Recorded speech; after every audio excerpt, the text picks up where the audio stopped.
beekeeper was harvesting a supply of honey when his son noticed that there were 3 bees struggling on top of a 5-gallon bucket full of honey. They were covered in sticky honey, and they were drowning. His son asked him if he could help them, but his father said that he was sure they wouldn't survive. His son, however, persisted, and he asked him again if he could at least take them out of the honey and put them out of their misery. His father finally conceded and scooped the bees up out of the bucket. He put them in an empty yogurt container, and then he put the plastic container outside of the shed where they were working. A while later, the boy went to check on the honey-covered bees. And because his father had disrupted the hive with his honey collection, there were bees flying all over outside. And when he checked on the 3 little bees, he saw that they were surrounded by a group of their sisters, since all bees are female. And they were cleaning the exhausted honey-covered bees, helping them to get rid of all the honey off their bodies. The boy came back a short time later, and there was only 1 bee left in the container. She was still being tended to by her sisters. When he finished his chores, the boy checked one last time. The container was empty. All 3 of the bees had been cleaned off enough to fly away.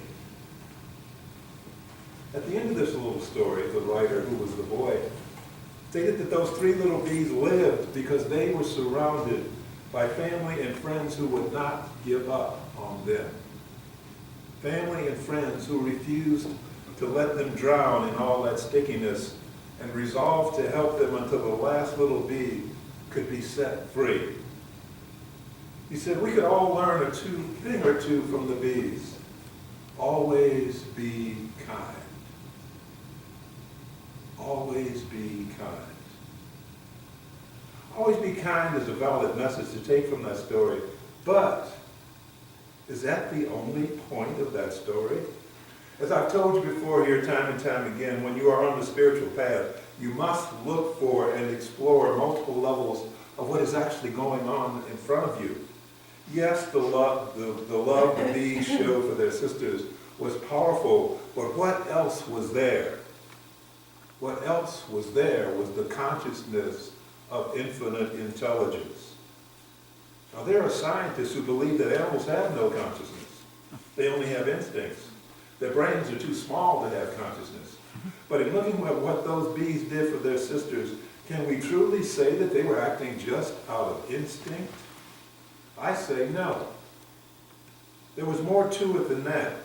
So I ask you to ignore the narrow-minded arrogance of those who discount the demonstration of their consciousness. Instead, I urge you to remember the principles by which we live. Principle number 1, we believe in infinite intelligence. Principle number 2, we believe the phenomena of nature, both physical and spiritual, are the expression of infinite intelligence. Infinite intelligence is consciousness. Consciousness exists at all levels of existence. Atoms have a consciousness. Trees have a consciousness. Bees have a consciousness. Humans have a consciousness. And that's it, right?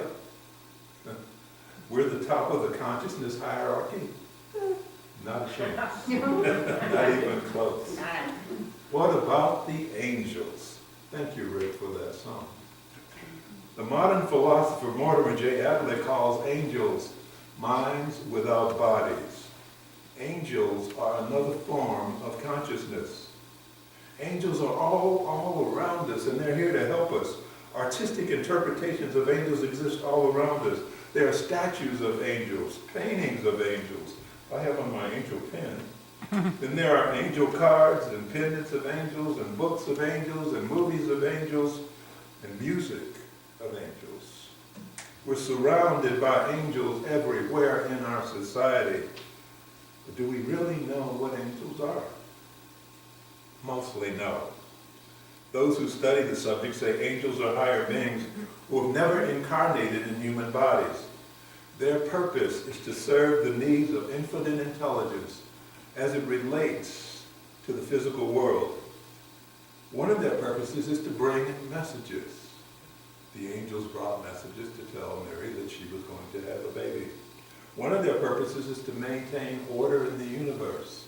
They say there are angels taking care of the oceans and the mountains. Every one of us, one of their purposes is to protect us. Every one of us has a guardian angel whose primary job is to watch over us humans during our entire lives on earth. This is the belief in many different religious traditions around the world. Ancient Greek philosophy claimed that guardian spirits were assigned to each person for life. So does Zoroastrianism.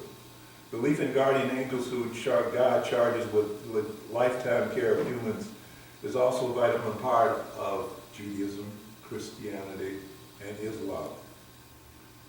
So do you have a guardian angel? Yes, you do. Of course you do. And if you really think about it, you can probably recall instances where you were helped by your guardian angel. Maybe a book fell off a shelf that you needed, and it fell off to grab your attention. Or maybe your door opened unexpectedly to reveal a new path for you. You probably discounted it as coincidence. But actually there's no such thing as coincidence. Part of the reason that I'm alive today is that my guardian angel saved my life on more than one occasion. I wear a pacemaker to keep my heart operating correctly. It was installed a couple of years ago. A couple of hours after it was installed at the hospital, the surgeon came to tell me how impressed he was with my bypass work. You see, I got a triple bypass heart surgery back in 1998. And triple bypass work is expected to last maybe 10, 15 years before it has to be worked on again. It has to be updated because of wear and tear. It's not permanent. They don't last. He was amazed because it looked so good. He said it could have been done yesterday. It still looked brand new. So he told me the guy who did that was a real pro. And I told him that the surgeon who did my operation was a woman. Then when I thought about it, I recalled that the surgeon's name was Dr. Angel. There were so many dimensions in the world of angels that's impossible to adequately cover all of them, even in a talk or even in multi-session workshops. But let's take one aspect of angels for our talk today. Angels as protectors. Back in the early 2000s, I was a guest minister at a church in Marin County, California. While I was there, I was told a story by one of my parishioners regarding an angel happening. She claimed that a friend of hers was driving on one of the mountain roads in the area when her tire blew out and she lost control of the car. Now, the views in Marin County are spectacular. It is a beautiful, beautiful place. Lots of hills, lots of trails. 80% of it is uninhabited because the government owns it and protects it. But the roads are narrow. So when the tire blew, there was nowhere to go but over the edges of the side of the road and down the mountainside. But miraculously, the car stopped with only one wheel hanging over the side of the road. Her 7-year-old daughter was with her and was obviously in shock at just what had just happened. She reached back to comfort the girl whose tears were flowing down her face. But before her hand could reach her, the little girl turned to her mother and said, "Did you see the angel?" The mother asked, "What angel?" The girl said, "The angel that pushed the car back on the road so he wouldn't fall." When asked to describe the angel, the little girl described the beautiful winged being with flowing robes who was very, very large. You know, sometimes they actually do appear that way. In my Working with Angels classes, I've had many students in part where we meet our guardian angels, and they often describe their guardian angel as appearing like that. Long flowing robes, wings, 9 feet tall or more. They also don't have to appear with wings or be super tall. They don't have to do that. There's a story of a young woman who got off of her bus at the wrong stop. She had to walk home through a neighborhood that was not very safe. During our walk, she prayed for protection and kept praying for protection during the entire time she was walking home. When she got home, then she fell to her knees and prayed in gratitude for her safe arrival. A few days later, one of her acquaintances from the neighborhood said hi, and he says, "Those were a couple of big guys you were with the other day." When the young woman asked, "What guys?" the acquaintance said, "The two guys you were walking between when I saw you walking home the other day." So the protection she prayed for had arrived. She just couldn't see it. But that wasn't the point. Everybody else could. Sometimes they do appear in physical form so that you can actually interact with them. For example, Sophie Burnham, who is a playwright, poet, mystical teacher, and author of several best-selling books, has numerous mystical experiences along with a very dramatic angel encounter, which she shares in her best-selling book, A Book of Angels. Sophie Burnham. She says, "One day our party skied in Tignes, in France, in the Alps. It's a full day strip up the funicular to a high peak and then one long run that takes most of the morning and ends in a nearby town. In the afternoon you ski at Tignes and take a bus back home. Now up on the mountain it had not snowed for weeks. The track was packed hard as a toboggan slide. I came fast around one corner and just at the edge of the path, I fell. I found myself sliding on my back, head first, downhill. Now when you fall skiing, you're supposed to twist your skis around to the downhill side, dig into the snow and brake to a stop. But no matter how hard I tried, I could not make that twist. The ground was hard and somewhat pebbly. It acted like a billion ball bearings carrying me along. I remember thinking it was ludicrous, sledding on my back, head first, battered against small stones. I was not afraid, though I knew I was off the track. After 2 or 3 attempts, however, to flip my skis, I decided it didn't matter, that soon I would hit a tree or a rock and stop. Instead, my attention was captured by the sky. The sky. It wasn't just a blue sky. It radiated blue, green, yellow, pink. My heart was wrenched out of my body with rapture, as if recognizing something. Home. I was barreling down a hill at 30 and 40 miles an hour, bumping over stones, yet I was filled with joy. I saw the perfection of all things, including this mad head-first slide. What did it matter that I died right then? I thought irrationally. That too was welcome, wondrous. Suddenly a black blur whizzed past me, and I crashed into another skier's legs. David, my husband, was at the top of the slope. He saw what happened as he stood there wondering what to do. He told me later how a man shot past him out of nowhere, skiing like crazy. He tore down the slope like a bullet winging past me. Then he turned and dug in his skis, and I slammed against his legs. It didn't hurt. Neither did he fall from the impact or even apparently stumble. He didn't budge as 120 pounds of woman plowed into him in such a high speed. I stood up. I looked at him. He was dressed completely in black. Black hat, black parka, black pants, black skis. This was strange because no one dressed in black on the ski slopes in those days. Usually it was vibrant yellows, reds, and blues. Merci beaucoup, I said. Then I looked into his eyes. They too were black, but full of such light, I could not move. Merci, I said again. I don't remember his answering. I don't remember any voice. He turned and started up the hill, herringboning, but at such speed he had the strength of giants. Each of his steps counted for 2 or 3 of mine. Ordinarily, I could keep up with any skier I'd met before, but not him. I clambered after him, hurrying, pushing myself. I wanted to look into his eyes again. I wanted to ask him who he was and hear his voice. But these were not developed thoughts, but merely the propelling force.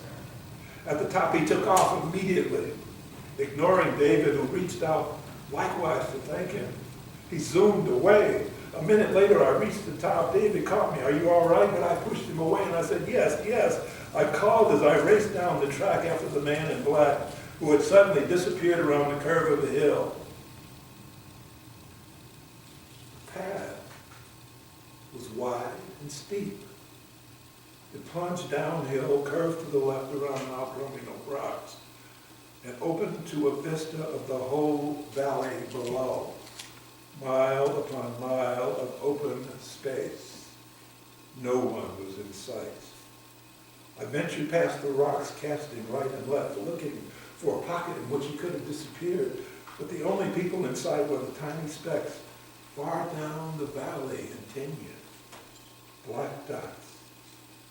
It was inconceivable that he could have shot the valley walls that fast, yet he had disappeared. Finally, I resumed skiing down the original piste. Part of the way down the mountain, my stomach dropped. To my left rose a cliff. It was at the top of this cliff that I had fallen. Had I not been stopped, I would have fallen off that cliff into a rubble of rocks below. Only that skier had stopped me from being killed. That is the experience of Sophie Vernon. But you know, sometimes angels don't show themselves at all. They just make things happen. I had the pleasure of meeting and conversing with a woman by the name of Dorothy McLean. Dorothy wrote a book called To Hear the Angels Sing. It is a recounting of her experiences because she was one of the founders of a place in Scotland called the Garden of Findhorn.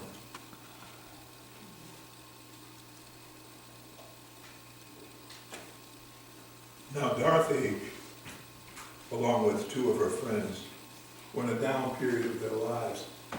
They were living out of a trailer. Now, since they were so low on money, they decided to try growing their own food. The trouble was that the ground in that area of Scotland had a high level of sand and clay, plus the climate was cool, not the best condition for growing crops. So in addition to their physical efforts, they also turned to spirit, and they prayed for help from infinite intelligence. Now, after a few weeks, they began getting messages in the form of dreams and subconscious whisperings as to what they should do with the soil and how they should cultivate the various plants in their garden. Soon they began to realize that they were getting the help from the angels. Eventually, their work in the garden was so successful that their crops began to win awards for being the biggest, healthiest, and most beautiful fruits and vegetables in the country, in the county, and even in the entire country of Scotland. Of course, they gave credit to the angels.